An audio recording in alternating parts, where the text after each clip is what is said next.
Hello everyone.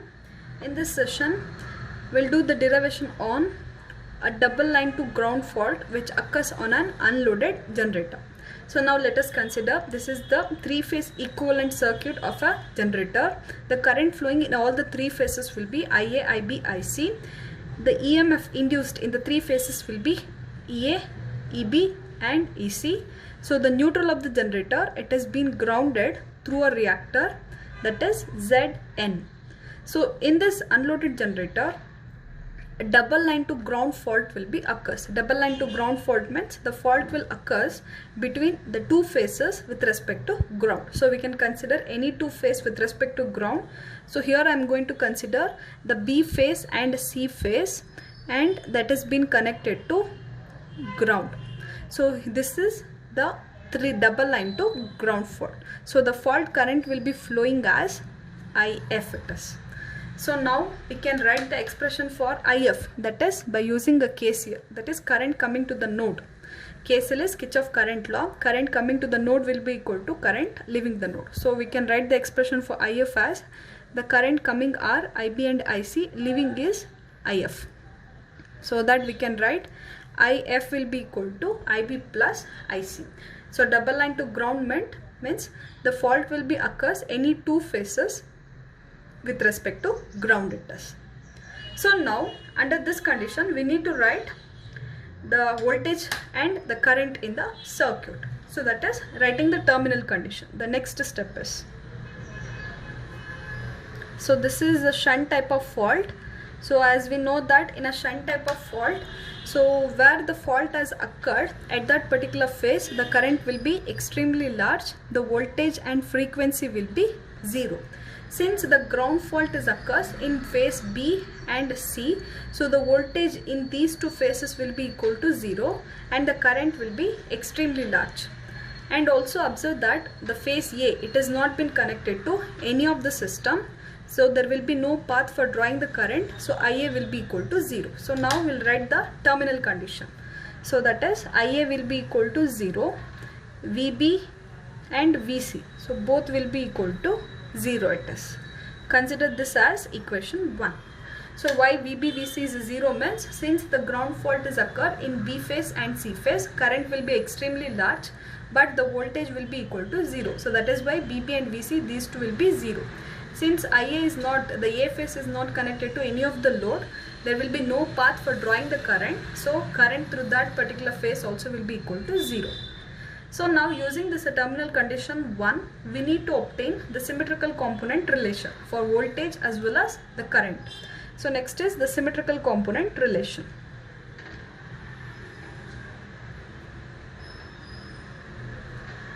So from the equation 1, we have observed that the current expression IA will be equal to 0. So we know before that, even though IA will be equal to 0, we know the expression for IA. That is, IA we can write it as IA1 plus IA2 plus IA0. Since the value of IA is IA1 plus IA2 plus IA0. If IA is equal to 0 means, so all these components, all the positive, negative and 0, all will be equal to 0 it is.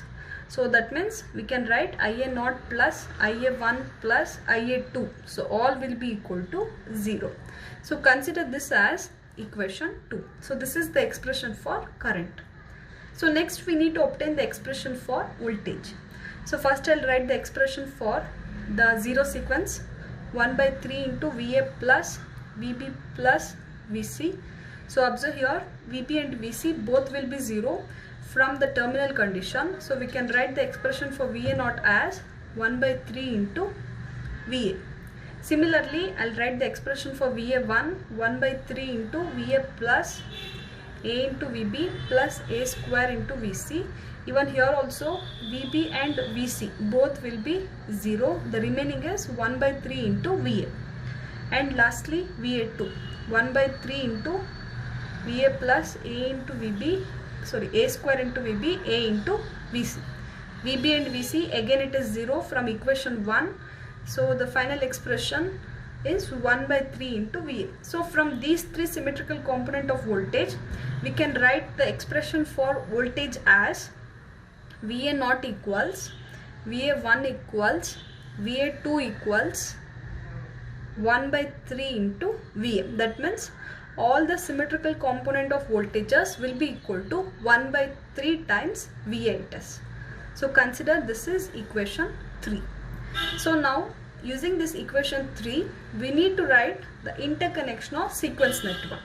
So observe here, all the 3 sequences are equal. So equal means VA0 is equal to VA1, VA1 is equal to VA2. So if all are equal means, so we need to represent the interconnection with the parallel way. That means the positive sequence is connected in parallel with the negative. Negative is connected in parallel with the 0. So the equal sign indicates between the voltage as all the 3 sequence network should be connected in parallel. So that is the interconnection of sequence network. But the current flowing will be in series way. So this is how we need to represent the interconnection of sequence network. So this is the interconnection of sequence network. So the equal sign indicates in equation 3 that the positive is connected in parallel with the negative. Negative is connected in parallel with the 0 sequence. So this is the positive connected in parallel with negative sequence, connected in parallel with the 0 sequence. Suppose if I mention a plus sign here means that indicates that the positive and negative both are connected in series. Plus indicates series connection, equal indicates a parallel connection. Remember this. So this plus sign, the sum of the voltages, it has been present only for the line to ground fault. Even in the line to line also it will be equal, and also in the double line to ground also it will be equal. So this is the expression for interconnection of sequence network. So now by using this, we need to write the expression for sequence quantities. That is the expression for VA1, VA2, VA0, IA1, IA2 and IA0. Sequence quantities. So observe the equation 3. Since all the 3 voltages are equal, so we can write one single expression. So this is the expression for VA1, that is EM minus IA1 into Z1. Since these two are also will be equal to VA1 it is. So this is the expression for voltage, sequence component of voltage. So next is obtaining the expression for current. See, now observe the equation 2 here. So the currents, that is sum of current, will be equal to 0 it is. That means we need to obtain separate equation for IA0, IA1 and also IA2 here. So now we'll write the expression for IA1 by using this network. IA1 will be equal to the impedance present in the circuit is the voltage is voltage divided by impedance, Ohm's law. So EA divided by, so consider this whole thing is the main network and it has been dividing for these two network here. So that is the impedance is Z1 plus these two are connected in parallel. So that is why I'll write Z2 into Z0 divided by Z2 plus Z0 it is. So the current expression is given by voltage by impedance. The voltage present in this entire circuit is EA divided by, consider this is the main circuit and it has been dividing for these two parallel circuit. So that is why Z1 plus Z2 and Z0. So this is Z0 connected in parallel. Use a parallel formula here, Z2 into Z0 divided by Z2 plus Z0. So this is the expression for IA1. So next, similarly we need to obtain the expression for IA2 and IA0. So for obtaining the expression for IA2 and IA0, we need to use current division formula. So for obtaining the expression for IA2 and IA0, we need to use a current division formula. So we'll see what actually the current division formula, and using that how do you obtain the expression for IA2 and IA0. So consider this is the main current IA1 and it is being dividing for the two circuit or two network. So this is IA2 and this is IA0 and the impedance will be Z2 and this is Z0. So what is the formula for current division means? So consider any one voltage current IA2 or IA0. So that will be equal to main current is IA1 multiplied by opposite impedance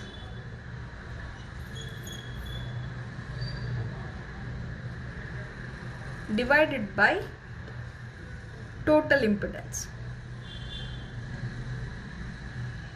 So this is the formula for current division.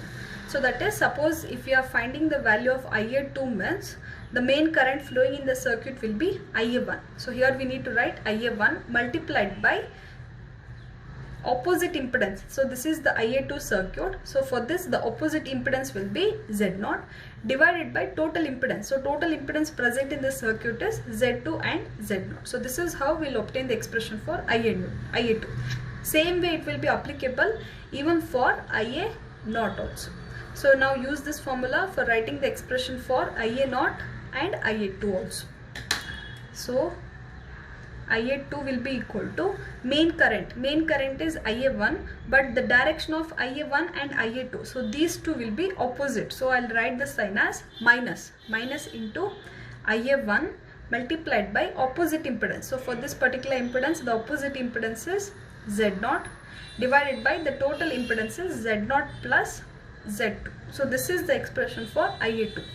Similarly for Ia0 is the main current is Ia1, but the direction is opposite, Ia1 into, so for this particular network or the circuit, the opposite impedance is Z2 divided by Z0 plus Z2. So this is the expression for the Ia1, Ia2 and Ia0. So this is the sequence quantities. So next we need to write the expression for the fault current. The last thing is writing the expression for fault current. So in the three-phase equivalent circuit of an unloaded generator, you have observed that the double line to ground fault, it is occurred between the two phases B and C with respect to ground. So that we have written the expression for IF as IB plus IC. So this is the expression for fault current. So now we need to simplify this fault current expression, that is IB plus IC. So I'll write the expression for fault current here. It is IF will be equal to IB plus IC. We know the values or the equation for the line current IB and IC. So we'll write the equation. We are going to simplify IB and IC equation so that we'll get the values of IF here. IB equation is Ia0 plus A square into Ia1 plus A into Ia2. Similarly, this is the IC equation. So now we'll simplify this. Here is Ia0 and here is Ia0. Adding these two will get 2 into Ia0. Similarly, here we have Ia1 is there. Here we have Ia2 is there. Since A square and A is the different one, we'll take this different and keep the common term separately. Similarly, in the Ia2, A plus A square is different and Ia2 is common. So as we already know that 1 plus A square, which will be equal to 0, we can rewrite this as A plus A square will be equal to minus 1. So we are going to use this in these two equations. So instead of writing A square plus A or A plus A square, we'll write this as minus 1. So after that we are going to obtain the expression as 2 into Ia0 minus Ia1 minus Ia2. So we'll take minus as a common here. So we'll get Ia1 plus Ia2. So again we can able to simplify this. Observe the equation 2 here. The equation 2. So this we can also rewrite it as Ia1 plus Ia2, that will be equal to minus Ia0. So this is the another way of writing equation 2 here. So that what we can write, the value of Ia1 plus Ia2 will be equal to minus Ia0 it is. So in this place we'll write this value as minus Ia0. So minus into minus is plus. So the expression for the fault current is 3 into Ia0 it is. So this is the fault current of a unloaded generator when a double line to ground fault occurs. So very important. So remember this final expression and also the interconnection of sequence network for double line to ground fault. So that is IF is 3 into Ia0.